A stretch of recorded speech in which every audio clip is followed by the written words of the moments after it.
Welcome back to the podcast. If you're a veteran, you might want to listen to this. It'll probably make you mad. It'll probably get you inspired.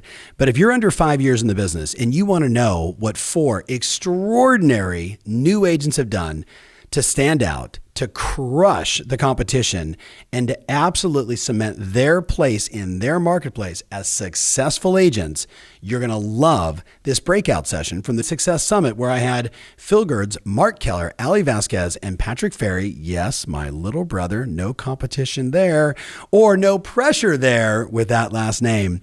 But these 4 people shared some extraordinary insights, some tactics, some hacks, some things that they're doing to absolutely crush it. So whether you're a veteran or a brand new agent, buckle up, listen up, take some notes, and decide how you're going to grow your business and take it to the next level. Enjoy this little bonus podcast. How many of you in this room are less than 5 years in real estate? Raise your hands really high, say aye. Okay, you have 4 extraordinary people. I have just a few questions for them, and if time permits, we'll do a little audience Q&A. Get ready. We're going to start with Phil. We're going to go right down. Can you guys hear me okay? Because it's really weird up here. We're just going to go right down, tell them who you are, where you're from, tell them how long you've been in the business, and how many transactions you're on pace to do this year. You guys got it? We'll go Phil first. Just give you guys context. Go. Phil Gerds from Annapolis, Maryland. Been in the business for 1.5 years, and we're on pace to close somewhere around 75 transactions this year. Okay, so second year in the business, 75 deals. Give him a big round of applause. Boom. Phil sat at the summit last year, like right over here, right? And just got it. Okay, go ahead. Mark Keller from Niceville, Florida. Going on my 5th year in the business, and I'm set to close about 120 transactions. So 5th year, 120 transactions. Welcome to the new norm, everybody. Ali? Hi, I'm Ali Vasquez. I'm from Frederick, Maryland. This is my 4th year in the business, and I'm on track to close 48. 48 transactions. Give her a nice round of applause. And this is a little personal for me because I've known him in his entire life. Patrick Ferry in the house. Tell him, buddy. So I'm Patrick Ferry, and I'm in San Diego. I live in Carlsbad, and I got my license about 3.5 years ago, and I also am a part-time coach. I coach 30 clients, and this year I will sell 18, and I hope I can push to 19 or 20 sales. So I'm on pretty good pace right now. I'm pretty excited about it. All right, give them all a nice round of applause. Okay, there's 2 questions that I get the most when people say, what is it about, starting new, whether I was 2 months in, 3 years in, or brand new in real estate? And those questions are always the same. You ready? What are the most important lead sources I should go after, right? I'm newer. How do I get my business going fast? That's the first question I'm going to ask every one of them, right? And then I'm going to go through and ask them to tell you, reflecting back on their illustrious career of 1 year or 2 or 4, what were the 2 or 3 most important things that they did? So the intent is you're going to get 8 to 12 very tactical things that they're doing that you can go deep on. So we're going to start right with Phil. Phil, top leads. We're just going to go right down that way, and maybe I'll mix it up. Top lead sources today, what do you recommend? Top lead source for me is withdrawn and expireds. Withdrawn and expireds. So Phil, go a little deeper. Help them understand from a tactical standpoint, what do you do? What did you have to overcome? Are there any tools that you use? Give us the process. Go deep and tactical with them. So with withdrawns and expireds, the reason I started with that and I said that's going to be my primary lead source is because I was never a realtor before. So I figured I might know a lot about business, but I know nothing about being a real estate agent. So I let other realtors educate people for me because they knew more than me. And I already knew people. Oh. Yeah, I like that.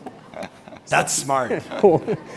Sorry, Phil. No, that's all right. Do that. But I let other people educate for me, and then I knew that I knew people were ready to sell because they already tried once. So all I had to do was come in and sell those people on my system. And once I did that, we ended up selling their house for them. Well, what the hell was your system? You were brand new in real estate. Yeah. So for me, it was about creating a story, right? Because I've been watching you before I was a realtor. So I was like, oh, I know what Tom's going to tell me to do. So I started doing that stuff, create a story, do the best marketing, find the best marketing for that house, right? So not necessarily the best marketing like in general. And then just find the right buyer for those people. And then as we kept doing it over and over again, what I found was that my days on market started getting less and less and less, and we started selling for more and more and more. And then you said something in August, I don't remember how you put it, but it was about having like almost a slogan, I forget what you called it. But for me it was, we sell 3 times faster for more money, because the average days on market was 52 and ours was 16. So, and then the average sale was like 97.49 and mine was 98.7. So everywhere I went, I'm like, look, we sell 3 times faster and yet for more money. So give us a go. Do you guys hear that? Do you guys got that? Give him a nice round of applause. Dude, this guy's in Maryland. He's a baller. Baller. Okay, so let's go to Mark. Best lead source. Zillow and past clients. Okay, start with Zillow, because let's say no one in the room has, or we'll go Zillow / any online lead. But for you specifically, it was Zillow. Zillow. Once I was able to save up enough money to spend money on Zillow. Key distinction. What I had was some reviews, and those reviews were ended up being critical for me. Right now, I'm up to 126 reviews on Zillow, and over the past 2 years, I've had 19 come list me or sell me a house calls. That is huge, and you know that's above and beyond the spend I'm spending with them. On average, I'm spending right now about $4,500 a month. I've got a lender partner with that. Yep. That's another thing. If you're new, get with your lenders. They'd be more than willing and happy to contribute to that. The other thing I found with the Zillow for me was when they called, had that initial conversation, and just go show them the house. Okay, let's role play it, and I may come back to you on Inspired. So I'm calling you, ring, ring, ring. Hello? Hello, this is Mark. Hey, Mark. Yeah, I'm just calling. The Zillow people passed me over to you. They said you could show me the house on 1234 Banana Street. Yes, sir. When are you available to see the home? We could see it as fast as early this evening or Saturday morning. Let's go this evening. Would 6 o'clock work? Let me check with my wife. I mean, it could work. I mean, is the house going to be ready to go? Well, the house has only been on the market 2 days, and I think they've already had 3 or 4 showings today. So I think it's probably critical we get in there as quick as we can. Urgency, urgency, urgency. That's all you needed. You guys got that? That house just came on the market. They've already had 3 or 4 showings. You need to get on this shit now. Okay? Killer. Ellie. Hi. So my top 3 lead sources would be my sphere of influence, because, you know, at first I didn't want to tap into them. Ellie, Sure. back up and tell them, like, what did you do before so they Okay. get context when Sure. she says sphere? Right. So I was a high school Spanish and Chinese teacher for 10 years. Nice. So now my high schoolers are becoming adults and buying houses. And who better than Senora Vasquez to help them buy a house, right? You all want your high school Spanish teacher to sell you a house? Duh. So I didn't want to tap into my sphere of influence because when I first started, I was a little timid and it seemed like they were going with other realtors, but now I've just dug in deep and I'm like, okay, like you guys know my particular brand of crazy and you've stuck around, so let's just do a business transaction together. Also, my other is, I have a farm. My farm is very complicated. In my farm, there are 22 different languages spoken. I mean, I speak Spanish, English, Chinese, so I like to think I do the big 3, but almost all of my marketing is 50-50 Spanish, English, and that's also the split on my clientele, 50% Spanish speaking only, 50% English speaking, or That's other languages really, because I got a lot. Yeah. And then this is something I've never heard, like Tom talk about ever, but I have what I call my big fish. So because I'm a teacher, I can go into places and I do care about people, contrary to popular belief. But I go in and I say, hey, I went to the day after I got my license, I went down to the housing authority, and in my town, you can purchase a home if you're a Section 8 recipient. And now I'm the preferred Section 8 realtor. I go to community festivals, specifically Hispanic festivals, and I do a lot of church seminars because that's where I find that I get a lot of, and then see, all you have to do is talk to the pastor. You don't even necessarily have to sometimes they say, like, listen, we don't want the seminar, but you planted the seed, they're going to invite you back, and they know that you care. So that's kind of how I've gotten my footing. She just gave you guys a lot of things to think about. Section 8 housing, right? Understanding that your sphere maybe in the beginning not going to be ready for you, but you just got to be a bulldog. And I love the church thing. We talked about seminars in that 33, so it's beautiful. Okay, Patrick, best lead source. So best lead source right now is open house. And a little bit of backstory on this. So when I got into the business, Tom was like, you got to do open houses. My business. No pressure. My little brother's selling real estate. So, my father-in-law, my wife and father-in-law are my business partners, and my father-in-law, he built his business on open houses. So I'm like, okay, I gotta do open houses. So I do open houses literally for 2 years, almost 3 a month, no kidding. And I only sold 1 home. And I was like, I totally am screwing this up. What is the deal, right? And so something happened to me, and I'm actually doing an open house for another agent, a vacant property in my neighborhood that was dragging a little bit on the market. So I called the agent and said, hey, I live in the neighborhood. Let me, do the open house. It's been booked every weekend. So I said, I don't care. I'll do it during the week, right? So I did a couple during the week because I got an opportunity to meet a bunch of neighbors, and that was great, especially in my farm. And then I did the open house 3 or 4 times, and then she refreshed the listing. They painted it, they staged it, and I was like, hey, give me the Sunday. I got the Sunday, and then all of a sudden, I had 30 people come through the open house. What I noticed, though, this was the game changer, was I had my hyper-local content down. Hey, welcome to the open house, Tom. Hey, let me just tell you a little bit about the backstory of this property. Let me tell you quickly about the neighborhood. Here's the things that you need to know. Have you seen that property? Do you know about this one? And then, hey, by the way, when you come into the house, here's the things that I want you to notice. Here's a couple of the deal breakers that I've noticed. Here's some of the stuff that I think is the best in this house. And then it was weird. I just gave the presentation, right? Because I've done the open house 6 times. And then all of a sudden, people were just coming back to me and just started zeroing in on me and asking me more questions. And I was like, whoa, this is pretty awesome. So I sold 2 houses from that open house for $2 million in volume. And I was like, what the heck happened? I spent 2 years, did nothing, right? I'm trying to follow the script, get everybody to sign in, do all this stuff. And then all of a sudden it shifted. I was like, I was saying things that people didn't know. They couldn't read it on the MLS, and I was engaging them in that content, that information. Then I was having a good time going, hey, you know what? That carpet's a little funky. Don't worry. I got a guy, right? Hey, the paint, that costs about. Hey, those windows, this is how much that cost. So all of a sudden I started really sharing a lot of the kind of real estate knowledge. And then the last thing I noticed was I was able to talk about the comps in the area and have good conversation around that. And literally, since I've been doing those 3 things in a presentation when people walk in the door, I've literally sold 8 homes in the last 1 year from open houses. It's been off the chart. Great work. Great work, all of you. Okay, so I'm going to go deeper.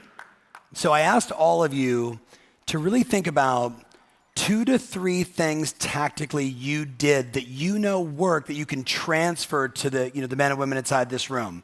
So whoever wants to go first, and if you want to go one at a time, I'm going to just push it to you guys and say, fight for it. Who wants to share first?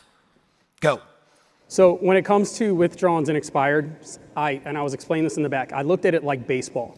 So in baseball, if you want to make $1 million or more, a lot of people think that you have to bat 300. I look at it the opposite way. You have to learn to strike out 7 out of 10 times. So I walked into this and I said, let me figure out how many phone calls I need to make in order to get X amount of people to tell me no, because I'm guaranteed someone to tell me yes. And then I did the exact same thing, the same formula with how many houses do I need to get into in order to get X amount of people to tell me no, because I'm guaranteed someone to tell me yes. So now I know that I can put in my dialer 10 people, and as long as I have 2 conversations, I'll get 1 appointment, and 8 out of 10 appointments I will list. So it's like math to me. So I don't have to sit down and wonder, oh my goodness, what's gonna happen? I just plug in the 10 people and then make the calls. And one thing I found out with my coach is that even though those numbers are really awesome, there's like 100 other steps that I'm missing that I'm now going to be adding in to what I'm doing with my withdrawals and expireds. I mean, it's just going to go to an absolute different level. But I think that's really it. And then that leads to my second thing, which we chatted about, which is... Okay, hold on first. You guys want to hear him role play? Yes. All right, so Patrick, you're the expired. Perfect. Ring. Hello. Hey, is this Patrick? Yeah. Patrick, this is Phil with Long & Foster Real Estate. How are you today? Man, I've had a lot of calls from real estate agents. I'll just save it. We're going to just take a break for a little while. Yeah, that's actually why I was calling, and I was about to say, you have probably been getting knocked over your head with phone calls. And I bet the first thing you've been thinking is, where the hell were all these people when my house was actually on the market? I've asked that question numerous times. So where were you when my home was for sale? And if you have a buyer, you can for sure bring them over, but I'm not listing my property. All right, awesome. Well, Patrick, listen, I understand why you're upset, and I totally get it, because you walked into this thinking that you had a perfect agent and they were going to do everything you needed to do, and then they were going to sell your house, right? Of course. Yeah, exactly. And I'll tell you what, I actually showed your house. I have a huge buyer pool. That particular buyer wasn't interested. And I really want to get in there and just learn a little bit more about your house before I bring the rest of my buyers in and then market it to other people, because I don't want to market the wrong information. So here's what I'm going to do. I'm open on Friday. What time? My entire schedule is open for you. What time Friday can I come by, sit down? You can tell me the best parts of your house. You can, and really think about this, tell me why your house didn't sell. And then from there, we'll sit down and talk about whether or not I'm just going to bring my buyers by, or you're going to let me show you what we do to market houses and how we sell them.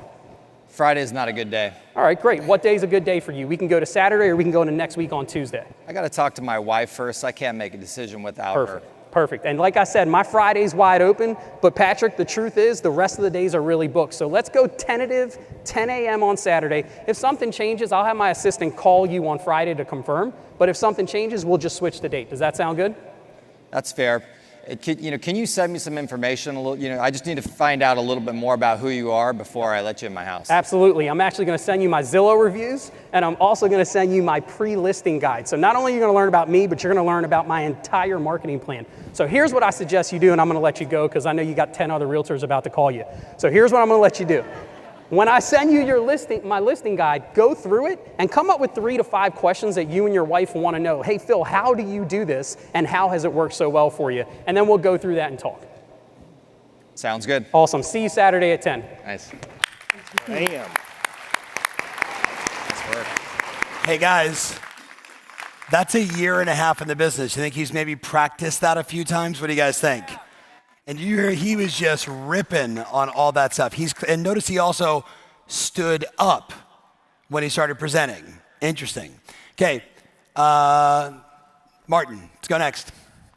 All right. So for me, the Zillow reviews, I think that was a big thing. One thing I did, I created a form that I give to all of my buyers that they sign as we are presenting a contract to the sellers. Okay, Mark, say this again. Do you guys hear what he just said? We all freaked in the back of the room. Mark, tell him again. Basically, I created a form that I give to all my buyers when we're getting ready to present an offer. They agree to fill out a Zillow review for me prior to or within 30 days of closing. So I give it to them as they're signing the contract. It's just another paper to be signed off on. Same thing with my sellers. I give it to them when I'm taking the listing, that they agree to fill out a Zillow review for me prior to or 30 days within closing. And again, it's just part of the package. They sign it, no big deal. I've never had to pull it out and hold them to it. Every time I've sent them a review, they've just filled it out. So there's no one that ever says, well, wait a minute, we're not sure, we're not working with you yet, and we don't know? No, and a part of that comes with the service. My background was from the boating industry. We were the #1 yacht sales company in the world at one time, and exceeding the expectations of my clients, that's number one. They've got no reason not to fill out that review. Yeah, congratulations. That's a killer one. First of all, is that good, guys? That's like ridiculous. That is a ridiculous. And if you're in Canada, you just say realtor.ca, or you say in Europe, Google, right? Google review. You just replace it with the appropriate review, but setting the tone right up front is awesome. Allie, give us one of the two, Patrick, you raised your hand, but I'm a ladies first guy, so. Gotta stand up. Okay. Oh, here she goes. So number one is video marketing. Last year I was here at Summit and, I said, okay, Tom says do video. I was doing video and I felt like I was kind of going through the motions. So in February, I did like a little series like, prepping your house for the spring market. And I noticed that other realtors in my market were filming videos and I was like, oh God, their sucks. Like it's artificial, I'm not really feeling it. And then I looked at my stuff and I was like, oh, my sucks. Like,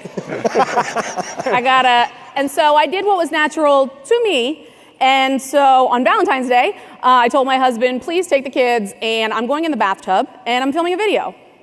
And he was like, and I was like, oh, no, you're gross. I am actually filming a video for my business page. And I filmed this, which is something that kind of put me on the map, I would say. Show him the video. Viewer discretion is advised. Good evening, all. It's Valentine's Day, a very romantic day, and I honestly couldn't think of anything more romantic than sitting in a bathtub talking about real estate. Really gets my juices flowing. I don't know about you, but let's talk about some of the things that I said I was going to cover in my sellers videos. The problem is I haven't been producing them because I've been selling too many houses. I'm sorry. My bad. But I won't stop. And now I'm going to tell you, hold on one moment. You guys got the idea?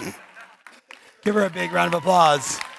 So after that, I started doing things that were more genuine to me. So I have a series with my lender called Thirsty Thursday, and we have a drinking game. Every time you hear the word credit, take a sip. Burping, beer, that's all in my personal wheelhouse. I do a lot of different things and with video, and I really think, obviously I get a lot of comments. That video had like 3,000 views. So yeah, for me, video has been really the way for people to recognize you and to kind of get yourself out there. What did your mother say about Nothing, that video? Nothing, and I know she's watching right now. Mom, where's the comments? For real though, where the comments at? I also, my big thing is integrated marketing. So talk about that. Yeah, so I have a farm. On my farm, I said English, Spanish. The first thing that I did after Summit last year was I hired Allison. Allison is my former student, past client, and now she's my operations manager. And I love her. She does all my graphic design. She does all of my video. She didn't edit that video. That was a solo mission. But yeah, she does all of my video. And wait, were you really naked in the bathtub? Absolutely. Oh, that's awesome. Yeah, so integrated marketing has been huge. And I followed what Kyle Whistle did. I have I told you, Spanish speakers is my thing. So I have a neighborhood page. On my neighborhood page, it's only Spanish. Why? To me, that is a marginalized group. They need a place to go. They need a safe spot, especially now. And that's where I get 3 appointments a week, just being me on that page. Wow. That's beautiful. Give her a big round of applause. Love it. Patrick. I think one of the most exciting things that I've done more recently, and being Tom Ferry's brother, he's doing all this social media, and I'm like, I am such a rookie, novice at social media, and it's driving me crazy. So I'm like, how do I get this thing figured out? I'm super analytical, so I'm just trying to what do I do? He's posting 1,000 things. He's saying you're supposed to post once a day, and I'm like trying to push my clients, you got to post once a day, but I wasn't. And so what happened though is I just heard one really simple bit of advice that's really changed my social media, just my personal profile, was I figured out all I need to do is figure out 4 topics that I'm passionate about that represent who I am, and that's it. And so if you go to my, obviously you'll see my kids, super passionate about them. Then you'll see, I've been doing stuff with my dog. I have a Hungarian Vizsla, which is a lot of fun. And then, I have soccer, and then I have real estate. And it's very easy now is because I have a nice variety. People get to sense of who I am. And then, then now I get way more engagement, more than I've ever had. And it's just, all it is just me being me, but I have my topics, and those are my go-to. Now, don't get me wrong. Social media to me, it's every post is 100%. It's about building my business. It's about building my brand. Not one post is ever random or just an accident. So for example, today, right, don't miss any more opportunities. So when Tiffany Bova was on stage, what do you think I did? I'm like, okay, I've got one of the top experts in the world in called Salesforce up on stage. How do I leverage that to improve my brand, not only to my agent friends, but also all of my sphere in San Diego, who they don't know me from Adam, right? And I'm not even from San Diego, so I'm trying to build a reputation as a guy in San Diego. So I grabbed a couple shots of Tiffany Bova, and then I'm gonna write some things about, hey, learning some amazing stuff from a top expert in Salesforce on how to delight more customers. Right, that was a perfect moment. I already posted it, and so that stuff is really starting to make a difference because my sphere that I'm meeting now in San Diego, they're starting to go, whoa, like, dude, you're, like, hey, how's the market? What are you doing? And so I'm starting to get a lot more referrals now because my engagement is way up, but I'm also really focused on building kind of the Patrick Ferry real estate agent brand in a really interesting way. And then again, one more thing on the social media. No more open house, 1 to 4, come by and see me, right? We've all done it and it gets no engagement. So I was cracking up the other day. I'm going into an open house. It's hot as heck, right? I'm going into Vista, which is a really hot area of North County. The house has no AC, right? And it's Sunday. I'm like, oh man, like I am not excited about this. And I'm like, what am I gonna do? What am I gonna do? What am I gonna do? So I get to the house, I'm sweating, I put out a bunch of signs, and I'm like, oh gosh, what am I gonna do? So I'm like, I gotta just go out there and take a picture. And I did this super funny face with my sign in the background. And I'm like, no one can, judge my commitment to sell this home. It's 90 degrees in Vista San Marcos, right? And I am sweating. This house has no AC. And it just blew up because it was funny, it was real. Now I had the sign in the background, but I wasn't like, hey, open house in Vista, 1 to 4, come visit me. Right? And so that's like 1 out of maybe 5 posts, and it goes bananas. And now I'm having a lot more fun with social, whereas before I had a ton of anxiety and I was feeling super guilty, like I'm not posting enough. So pick your main topics and then just start having more fun with those. That's what would be my recommendation. And it's really starting to build my brand as a real estate agent in San Diego, and that's what I need. Love it. Give them all. This is really good, guys. This is really good. Okay.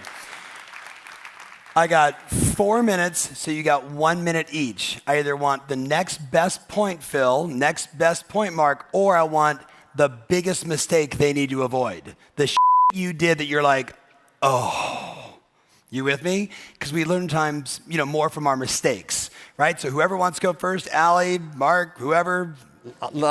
So I made a ton of mistakes in the beginning, right? I've lost way more business than I've ever closed. So if you're a new agent and you're like, hey, I lost a deal, I got fired by a client. I've gotten fired by numerous clients, right? And I'm a coach, I've been in the industry for 15 years, but I've only been selling for 3.5. But listen, I just want you to know that that's okay. But the one mistake, please do not make that I made, which is once I got in the business, I was like, I'm gonna try some of this, I'm gonna try some of that, I'm gonna try some of this, I'm gonna try some of that, I'm gonna try some of this. Oh my God, this is really cool, I'm gonna do some of that. And I need to learn all of that, and I need to learn all of this. And literally, I did nothing. And my coach was like, get your ass on the phone and drop everything. And I was like, oh my gosh, like I haven't sold anything in 6 months. This is disaster. So. Can anybody relate to that, by the way? I gotta try this, I gotta try that, I gotta get ready, I gotta start. So that was perfect. Yes, please. Once I narrowed it down and kept it simple and just focused on those 2 or 3 things, and that's it, that's when my production started going up. So avoid the distractions. Yeah. Whoever wants to go next. Biggest mistake or another killer point? I agree with Patrick 100%. The biggest thing for me was shiny penny syndrome. The next new lead source, the next thing, I got to try this, I got to try that, instead of just focusing on my database and picking up the phone and making those calls. 100%. And when did you start with Zillow? How long ago? It's been about 2.5 years. So you started pretty early in this. Yeah, well, I ended up getting in a partner referral program where I wasn't spending the money. I was just kicking about 50% back to the other guy who was spending the money. To me, that was my entryway. But as soon as I saw how easy those leads were coming in, I got rid of him as quick as I could. That was good. Allie, Phil, biggest mistake or a point you want to share? A little bit of a blend. Even though I know my numbers with withdrawals and expireds, I only probably do 70 to 85% as much as I could, even though I'm 100% aware of what my numbers are. So my tip would be to hustle in every way. I have been a business owner since I was 17 years old. So when I'm out here working, I'm not working because I'm just bored. I'm working because I have 2 kids and a wife that really want to eat tomorrow. So the example I'll give, and I'll do this real quick. If you have a hand, put it like this in the air. Everyone just work with me. Awesome, now put it down. Now I'm gonna ask you a question, just do it. Everyone here, raise your hand as high as you can and hold it there, as high as you can. Okay, right from there, just go, don't do more, just keep it up, but go 2 inches higher, but don't do any more than 2. All right, so if you just moved your hand up, you're my 20 to 25%. Because the first thing I said was raise your hand as high as you can. So I'll just show you, can I show something? This would have been the answer. You see? That's hustle. All the time, 110,000% all the time, because you want your wife and kids to eat. So that's it. Sorry, man, that was just hitting people like, and I was even like going, yeah, because I knew where you were going. Yeah, I saw. Hustle's a factor, right or wrong, guys. Okay, you already know what I'm gonna ask you. Say, turn to your buddy and say, this is my business. Hey, I didn't see your hand. This is my business. Thank you very much. Don't think I'm not watching. All right. Yeah, I would definitely say you have to be yourself. If getting naked in a bathtub is not yourself, then you do you. But I mean, so I come from a family of all teachers. When I said... Hold on, Allie. Could you imagine if right now we had like 7,000 agents suddenly do the naked bathroom? Yeah. But no, I came from a family of all teachers. When I quit and I said I got 2 months because I'm on summer pay, all I had was me. And so, you know, my dad was a teacher and my dad said, no one cares how much you know until they know how much you care. And so I put myself out there. Tom, you saw my brand video. I definitely make sure that people know that I am there for them. I don't know if you've been paying attention, but Hispanic people have been getting shit on a lot recently, and I'm over it. And so it is 100% my commitment to be there. Oye! Viva la raza! But... Look at you even start swaying. Yeah, but splish splash though. Put despacito. Come on. But my thing is that you have to. In my market, there's a lot of what I call Barbaras and Dougs, right? Barbara has a perm and shoulder pads, and she gets all the business because she's been around forever. But she's not doing it anymore. Like she's not doing the business. Doug's got tassel loafers and they mansplain everything to you. Like, that's not my bag. I got blue hair, I got tattoos, and I'm batshit nuts. But I'm also Ali Vasquez, la mujer de las casas, and I'm a bad Thank you.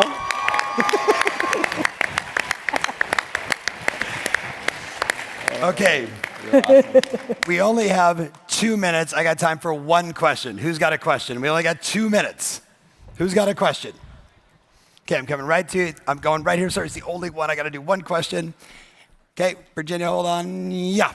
Okay, hi. So I'm a new agent, 4 months, and I'm doing pretty good. I've taken 12 listings, but when I lose a listing... Wow. Yeah, you should be up here. Wow. Get it, girl. So when I have lost a listing, I usually will ask, why did you choose another agent? And I always hear the same thing. Basically, we interviewed 6, it was between you and another, and you just didn't really we didn't see a lot of experience because I don't have any Zillow reviews or no sales yet. And so how do you overcome, what's the objection? Yeah, so objection handling, whoever, Phil, go. Connection, right? So if you saw when we were doing that role playing, when I asked him a question, I was always doing this. You saw that, right? Yeah, right. So now you're even doing it. So my goal from the moment I get on the phone is to connect. For example, I said hell, but it was only because I realized he was mad. So if I was happy, I would have irritated him. So I just got mad with him, right? So connect, connect, connect. I've gotten listings where I know the other agents. I personally know them.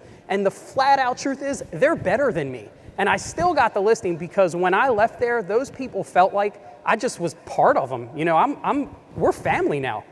So connect. Who else has got a point? What else would you guys say to her? I would say that, I brought, when I first, a lot of people, I told you, my sphere of influence, they were like, Allie, you're still a new realtor. We know exactly the day you got your license because you posted on social media. I would just bring up Tom's name. I'd be like, did you know that I'm connected to a gigantic, we're learning these things that agents in our market, they never even dreamed of. I would bring up that I got all this stuff, I would take out my notebook and be like, look, this is all that's going on. And you can do your business with Barbara and Doug, but this is cutting edge. Yeah. Oh, yeah. Okay, so you got a couple tips there? All right, can we give this panel an extraordinary round of applause? Woo! Yeah, boys. Yeah, boys. Well, there you have it. Thanks so much for listening to us again, live from the 2018 Summit. It's about getting connected. You know what it is? I think shows like this and people like you and I, we just don't want to reinvent the wheel. We are big fans of R&D. No, we're not talking about research and development. We're talking about ripping off and duplicating. And certainly in this segment, you've got a ton of ideas that you can go back and essentially cut their head off, change the phone number, hit print, and go. R&D, my friend. R&D, because that's what the best do in this business, always. Thanks so much for listening. Talk to you on the next podcast. If you want more information about this episode, including my show notes, mentions, links, and everything else, make sure you visit tomferry.com/podcast. That's tomferry.com/podcast. Thanks again, and talk to you soon.